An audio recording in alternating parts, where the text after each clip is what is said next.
Long before the rise of empires and the fall of kings, before the world was mapped and the stars were named, there existed a terrible force, wild, relentless, and untamable.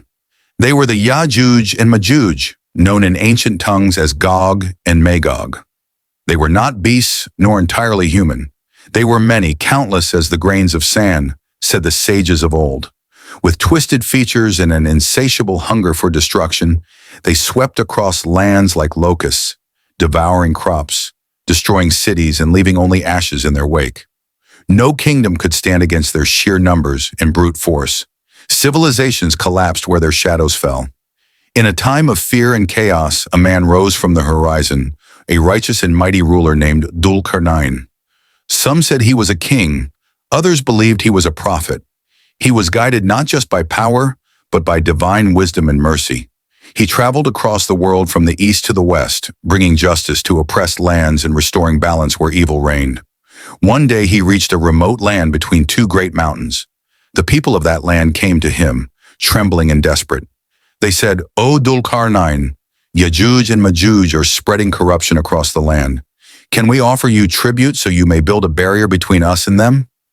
Dhul-Qarnayn, noble in character and firm in faith, refused their wealth. "What my lord has given me is better," he replied, "but help me with your strength, and I will build a strong barrier between you and them."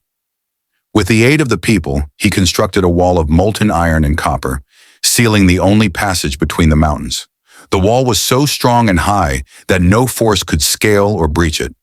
On the other side, Yajooj and Majooj screamed in fury, clawing at the wall with savage rage, but they could not break through. For a time, the earth breathed in peace once again, but Dhul-Qarnayn left the people with a warning. "This wall is a mercy from my Lord, but when the promise of my Lord comes, he will cause it to crumble. And on that day, Yajooj and Majooj will surge forth like waves. Even now, hidden from the eyes of mankind, they dig at the wall every day. And every night, the wall is repaired by the will of Allah. But a time will come near the end of days when they will say, 'Tomorrow we will break through, inshallah.' That day they will remember the words, and for the first time, the wall will remain breached. When they emerge, they will pour out like a flood. They will swarm over the land in chaos, drinking rivers dry, devouring everything in their path. Their sheer numbers will shake the earth. Even Isa, Jesus, peace be upon him, upon his return, will not fight them directly. Instead, he will raise his hands to the heavens, and Allah will send a punishment upon them. Worms that strike their necks. One by one, they will fall, their massive bodies covering the land, poisoning the air. Then birds as large as camels will come, carrying their bodies away. A rain will wash the earth clean, and only then will the world find rest, if only for a short while. This is not just a tale from ancient texts. It is a warning to mankind. The story of Yajooj and Majooj teaches us that no wall, no kingdom, no technology can stand against the decree of Allah.